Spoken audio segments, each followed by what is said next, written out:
بسم الله الرحمن الرحيم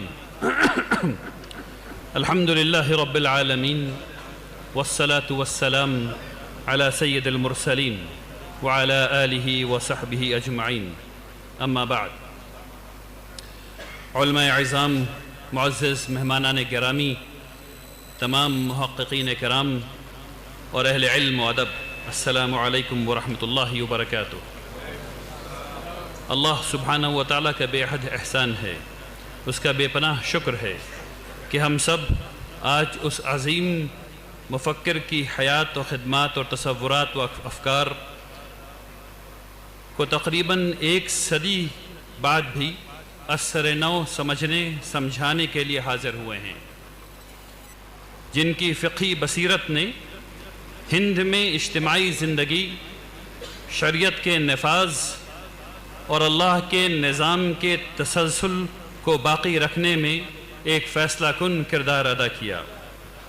حضرت مولانا ابو المحاسن سجاد صاحب نے اللہ کے نظام کو شرعی دائرے میں رہتے ہوئے ایک واضح تعبیر دی، اور اس تعبیر کے ذریعے نظام خلافت کے خاتمے سے قبل امارت کو قائم کر کے حکومت الہیہ کے تصور اور نظام کے تسلسل کو محفوظ رکھا۔ عقیدت مند امت بہار، جھارکھنڈ، اڑیسہ میں گزشتہ 103 برس سے اسے سینے سے لگائے ہوئے ہے، اللہ کے نظام کے تحت اپنی اجتماعی زندگی گزار رہی ہے۔ سبحان اللہ و بحمدہ، سبحان اللہ العظیم۔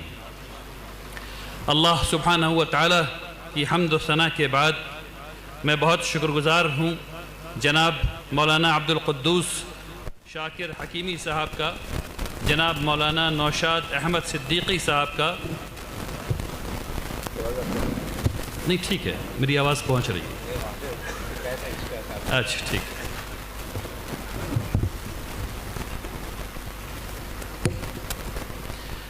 جناب مولانا مفتی انصار قاسمی صاحب کا، جناب علامہ نعیم حسنی صاحب کا، جناب مفتی اشفاق احمد قاسمی صاحب کا، جناب نظام الدین صاحب کا، جناب عبد القادر سید صاحب بھیونڈی کا، جناب مولانا انصار الحق قاسمی صاحب کا، جناب مولانا ظفر المبین صاحب کا، جناب مفتی حشمت اللہ قاسمی صاحب کا، اور جملہ اراکین قاضی مجاہد الاسلام اکیڈمی کا، جنہوں نے اس باوقار اور سنجیدہ موضوع پر یہ اجلاس منعقد کیا، اس سمپوزیم کو منعقد کیا، اور جنہوں نے مجھے یہاں اس محبت سے آنے کی دعوت دی۔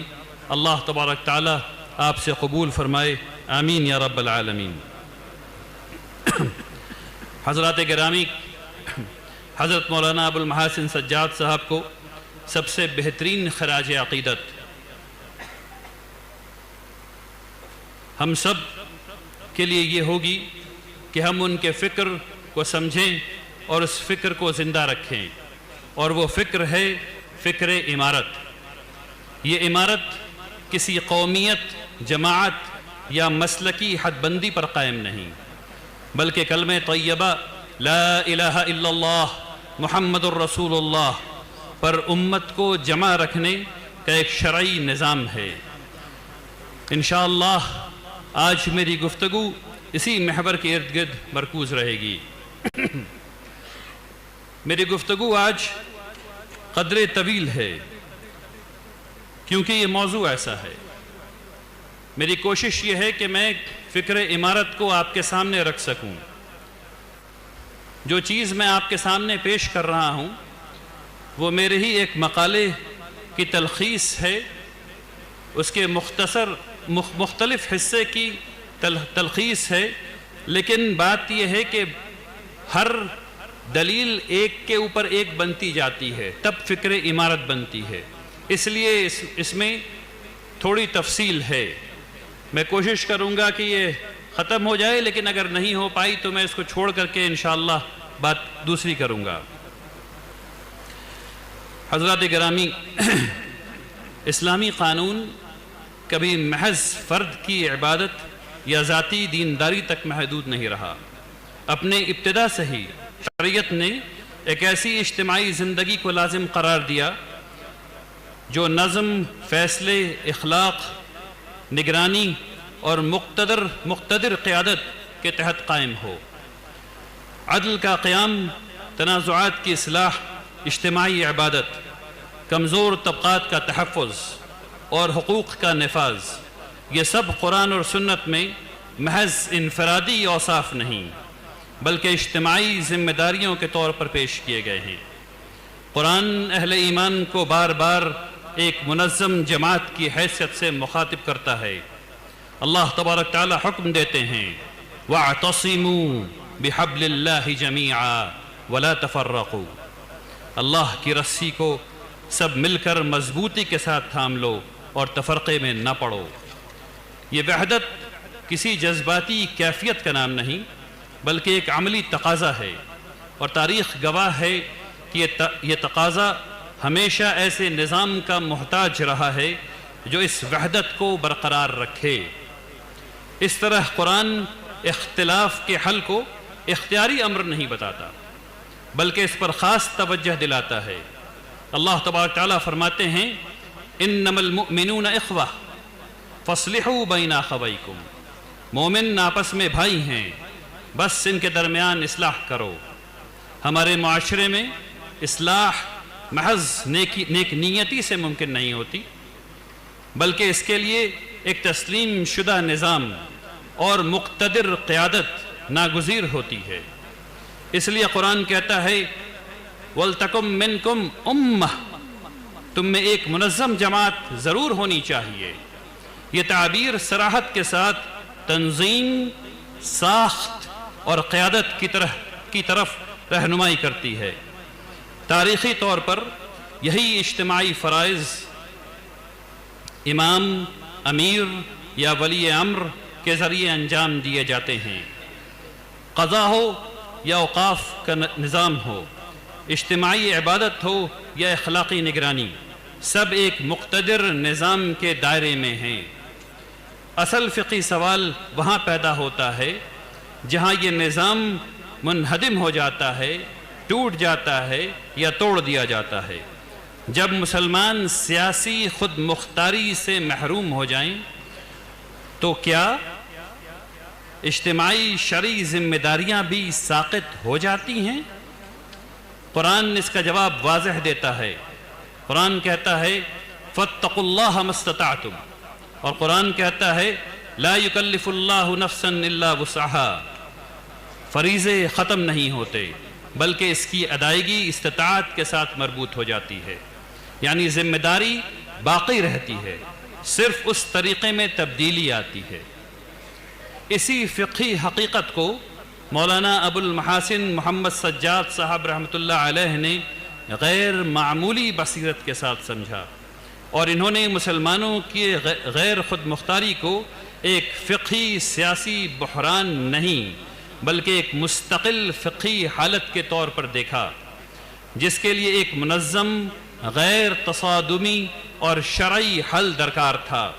ان کا تصور امارت اقتدار کی بازیابی کا نعرہ نہیں تھا بلکہ بدلتے حالات میں شرعی اجتماعی زندگی، مسلمانوں کا تحفظ، عدل، قضاء، عبادات اور اخلاق کو محفوظ رکھنے کی ایک تدبیر تھی۔ معزز اہل مجلس، اسلامی فقہ کسی خیالی یا نظری دنیا میں عمل نہیں کرتی۔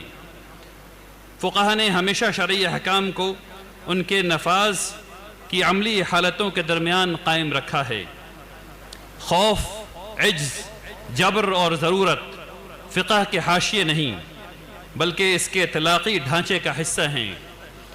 اسی لیے تاریخی حالات فقہی اعتبار سے محض پس منظر نہیں، فقہی اعتبار سے بلکہ مؤثر اور معتبر حقیقت ہوتے ہیں۔ مسلمانوں کی سیاسی خود مختاری کا زوال بھی ایسی ہی ایک فقہی حالت ہے۔ یہ بذات خود کوئی شرعی حکم نہیں مگر یہ اس بات کو بدل دیتا ہے کہ شرعی ذمہ داریوں کو کس طرح ادا کیا جائے۔ اصل سوال یہ نہیں کہ خود مختاری مطلوب ہے یا نہیں، یہ بات تو مسلم ہے کہ وہ مطلوب ہے۔ اصل سوال یہ ہے کہ جب خود مختاری موجود نہ ہو تو شرعی اجتماعی زندگی کس طرح برقرار رہے گی؟ تاریخی طور پر عدل، قضاء، اجتماعی عبادات، اوقاف کا نظام اور کمزور طبقات کا تحفظ ایسے اداروں کے ذریعے انجام پاتا رہا ہے جو اسلامی نظام کے سہارے قائم رہے ہیں۔ یہ ادارے اضافی سہولیت نہیں تھے بلکہ عملی ذرائع تھے جن کے بغیر شریعت سماجی حقیقت میں نافذ نہیں ہو سکتی۔ قرآن جب عدل اور فیصلے کا حکم دیتا ہے تو وہ ایسے ہی نظم کے وجود کو ضروری مانتا ہے۔ اللہ تبارک تعالیٰ فرماتے ہیں ان اللہ یأمرکم ان تؤدوا الامانات الی اہلہا واذا حکمتم بین الناس ان تحکموا بالعدل۔ جب یہ نظام منہدم ہو جائے یا اس کی جگہ غیر اسلامی اقدار آ جائیں تو شرعی ذمہ داریاں ختم نہیں ہوتیں، لیکن ان کی عملی تکمیل شدید فقہی پیچیدگی کا شکار ہو جاتی ہے۔ برصغیر کی نو آبادیاتی یعنی کہ کلونیل دور میں یہ بحران اپنی انتہا تک پہنچا۔ اسلامی عدالتیں ختم ہو گئیں، شرعی نظام ٹوٹ گیا اور شریعت کو بڑی حد تک ذاتی عبادات تک محدود کر دیا گیا۔ یہ محض اقتدار کا سوال نہیں تھا بلکہ شریعت کو اس کے ادارہ جاتی ڈھانچے سے جدا کر دینے کا عمل تھا۔ ایسے حالات میں ہمیں ایک بنیادی اصول، قرآن ہمیں ایک بنیادی اصول دیتا ہے، فاتقوا اللہ ما استطعتم اور لا یکلف اللہ نفسا الا وسعها۔ فقہا نے واضح کیا ہے کہ عجز ذمہ داری کو منسوخ نہیں کرتا بلکہ اس کی ادائیگی کے طریقے کو بدل دیتا ہے۔ یہ اصول صرف فرد پر نہیں بلکہ اجتماعی ذمہ داریوں پر بھی لاگو ہوتا ہے۔ چنانچہ مسئلہ نہ تو تصادم اور فتنے میں حل ہوتا ہے اور نہ ہی خاموش ترک شریعت میں۔ اصل ضرورت یہ ہے کہ دیکھا جائے شرعی اجتماعی زندگی کون سے عناصر ناگزیر ہیں اور انہیں کن جائز ذرائع سے برقرار رکھا جا سکتا ہے۔ یہی وہ مقام ہے جہاں مولانا ابو المحاسن محمد سجاد رحمۃ اللہ علیہ کی فکر سامنے آتی ہے۔ انہوں نے غیر خود مختاری کو کوئی عارضی سیاسی حادثہ نہیں بلکہ ایک مستقل فقہی حالت سمجھا۔ ان کا نقطۂ آغاز اقتدار کی بحالی نہیں بلکہ یہ سوال تھا کہ کیا شرعی اجتماعی ذمہ داریاں کسی نظام کے بغیر قائم رہ سکتی ہیں یا کہ نہیں رہ سکتی ہیں؟ اس سوال سے تصور امارت کی بنیاد پڑتی ہے۔ معزز حاضرین مجلس، غیر خود مختاری کی حالت میں ایک بنیادی فقہی سوال سامنے آتا ہے، کیا اجتماعی شرعی ذمہ داریاں اس وقت بھی لازم رہتی ہیں جب ان کے روایتی وسائل موجود نہ ہوں؟ شریعت اس سوال کا جواب نہایت واضح دیتی ہے۔ ذمہ داری باقی رہتی ہے، جو چیز بدلتی ہے اس کی ادائیگی کا طریقہ ہے جو استطاعت کے تابع ہوتی ہے۔ اسلام میں تکلیف کی بنیاد سیاسی اقتدار نہیں ہے بلکہ ایمان، اخلاقی اہلیت اور اجتماعی شناخت ہے۔ اقتدار کا زوال ذمہ داری کو ساقط نہیں کرتا، ورنہ شریعت سیاسی طاقت کے ساتھ کم اور زیادہ ہوتی رہتی اور یہ اسلامی قانون کے مزاج کے خلاف ہے۔ قرآن خود ہمیں اس اصول کی طرف رہنمائی کرتا ہے۔ جو آیات میں نے پہلے پڑھی ہیں، فاتقوا اللہ ما استطعتم، ان اور ان جیسی آیات کا فقہی مفہوم بالکل واضح ہے۔ عجز ذمہ داری کو ختم نہیں کرتا بلکہ اس کی ادائیگی کو محدود کر دیتا ہے۔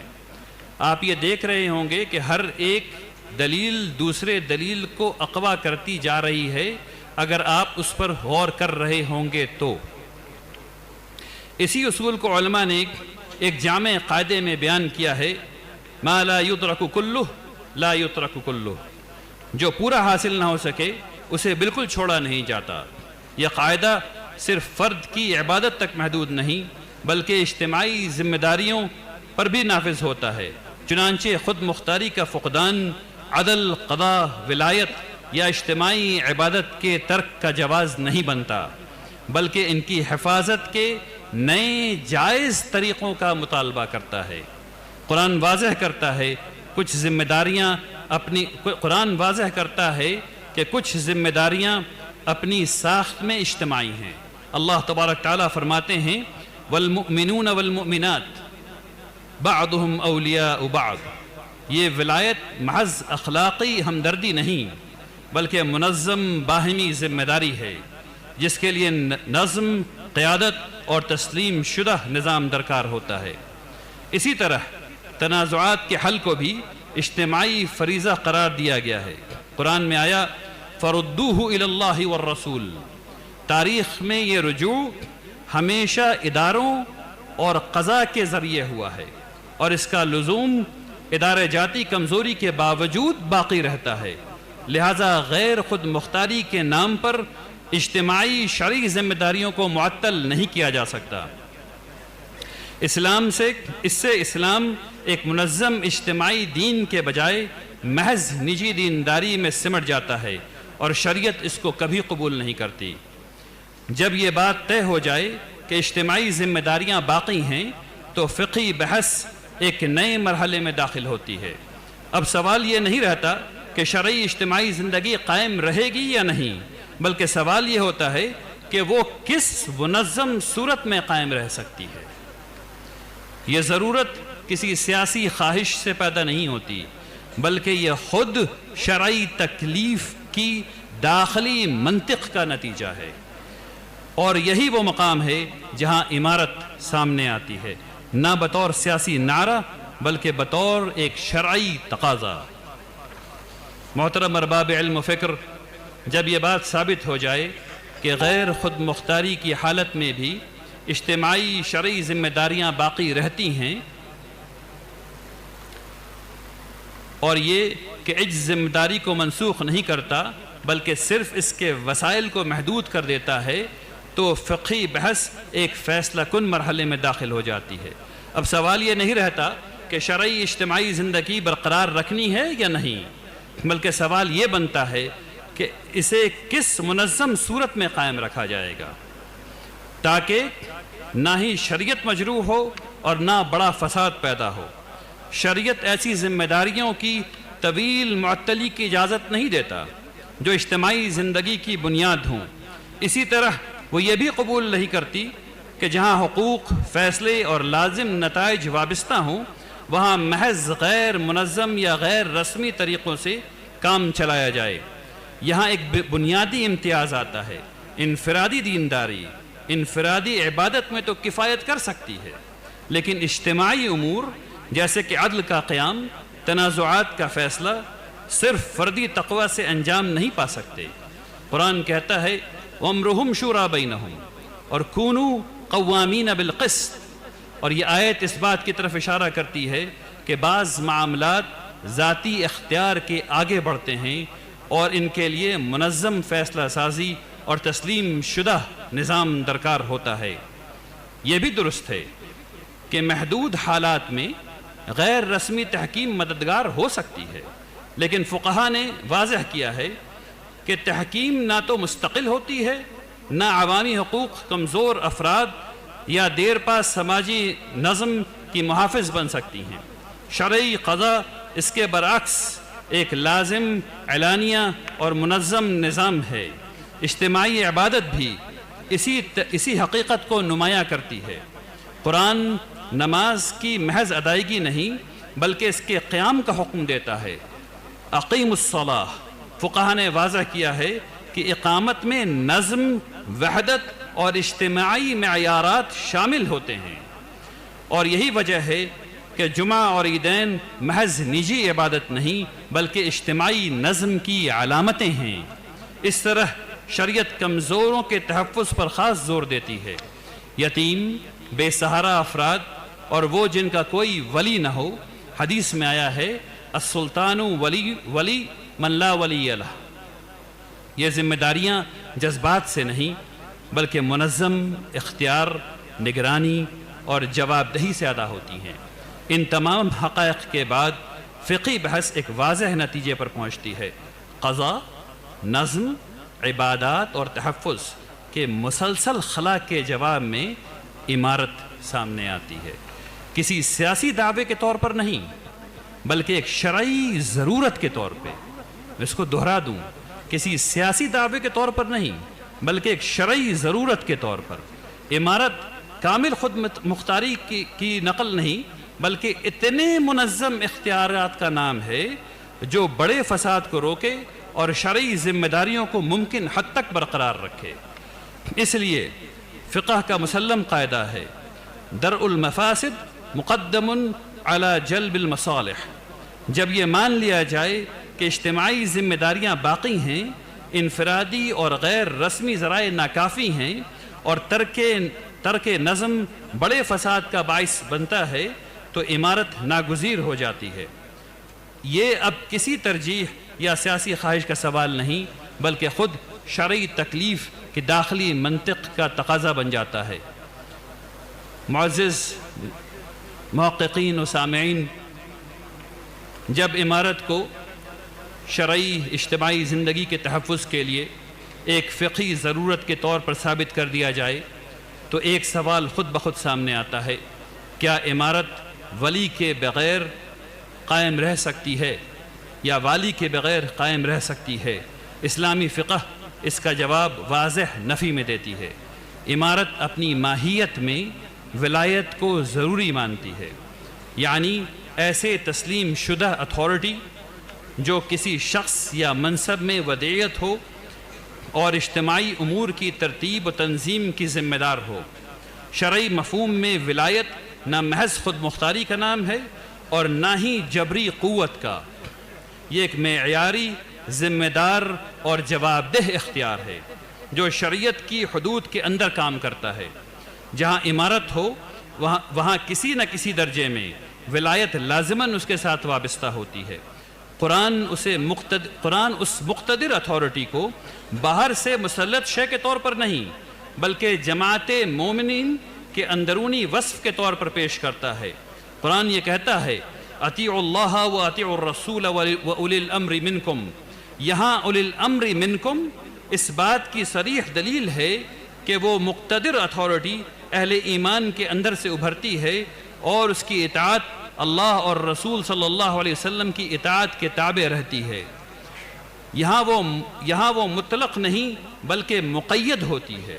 اس لیے شریعت نے ولایت کوئی اختیاری اضافہ نہیں بلکہ ایک فقہی شرط ہے۔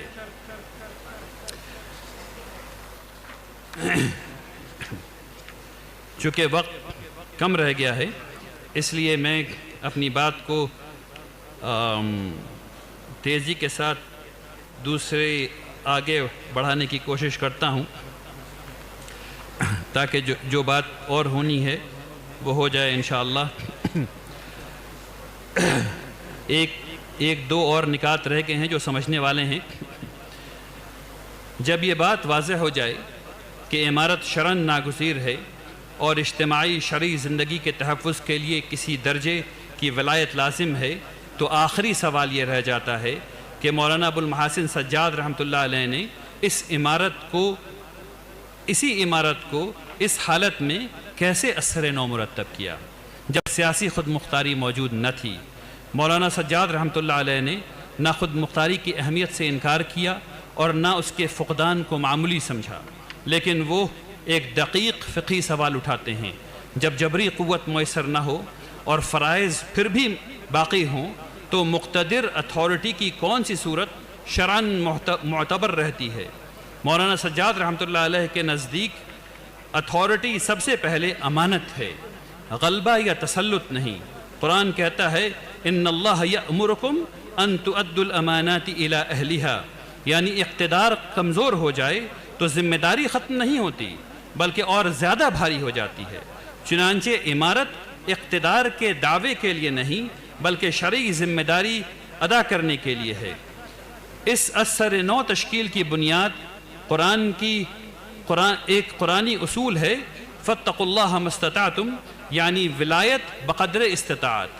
جب جبری نفاذ ممکن نہ ہو تو بھی شرعی مشروعیت، اجتماعی رضامندی اور اخلاقی التزام پر قائم اتھارٹی مقتدر ہو سکتی ہے اور اپنی حد تک لازم رہتی ہے۔ اس لیے مولانا سجاد رحمۃ اللہ علیہ کی عمارت نہ علاقائی خود مختاری کا دعویٰ کرتی ہے، نہ قوت جبر کی اجارہ داری، نہ سیاست سے ٹکراؤ۔